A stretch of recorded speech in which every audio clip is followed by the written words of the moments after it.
نبی کریم صلی اللہ تعالی علیہ وآلہ وسلم نے ارشاد فرمایا کہ جس نے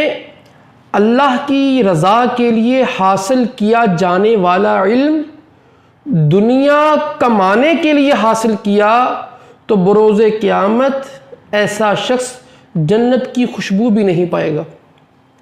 الامان والحفیظ، یقیناً علم دین کو دنیا طلب کرنے کے لیے، مال کمانے کے لیے حاصل کرنا انتہائی ناپسندیدہ ہے۔ اس کا اندازہ اس بات سے لگائیے کہ امام غزالی رحمۃ اللہ علیہ حضرت سیدنا عیسیٰ روح اللہ علی نبی جینا وعلیہ الصلاۃ والسلام کے حوالے سے نقل کرتے ہیں کہ آپ فرماتے ہیں کہ وہ شخص اہل علم سے کیسے ہو سکتا ہے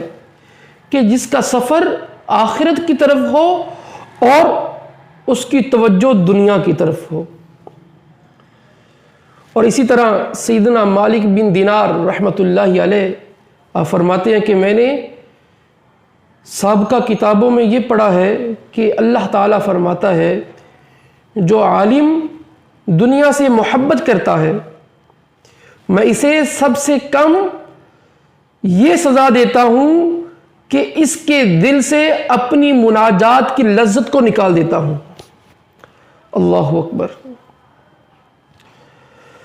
اور سیدنا حسن بصری رحمۃ اللہ علیہ آپ فرماتے ہیں کہ علماء کی سزا دل کا مردہ ہو جانا ہے۔ اور دل کا مردہ ہونا کیا ہے؟ آپ فرماتے ہیں کہ دل کا مردہ ہونا یہ ہے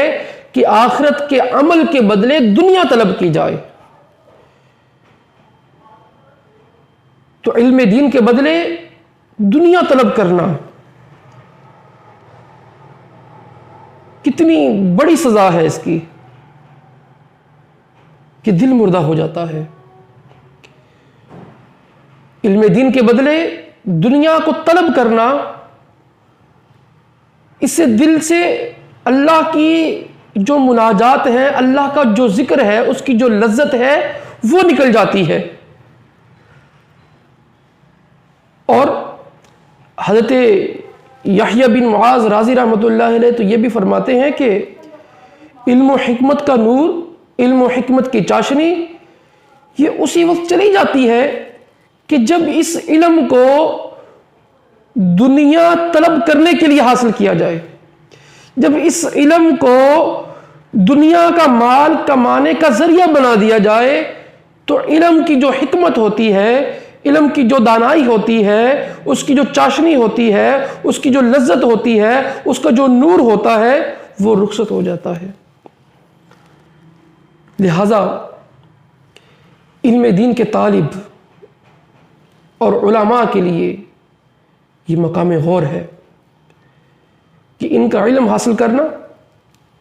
علم کی مجالس سجانا کہیں دنیا کمانے کے لیے تو نہیں۔ اور یہ غور کریں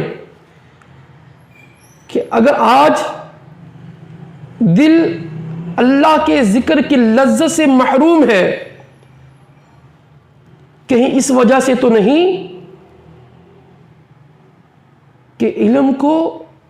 مال کمانے کا ذریعہ بنا لیا ہے، کہیں اس وجہ سے تو نہیں کہ علم حاصل اس لیے کیا جا رہا ہے کہ اس سے دنیا کمائی جائے، اس سے دنیا کا مال طلب کیا جائے۔ اور یہ یاد رکھیے کہ دل کے اندر دو محبتیں، یعنی دنیا کی محبت اور رب کی محبت، یہ ایک وقت میں جمع نہیں ہو سکتی۔ دل کے اندر یا تو رب کی محبت ہوگی یا دنیا کی محبت ہوگی۔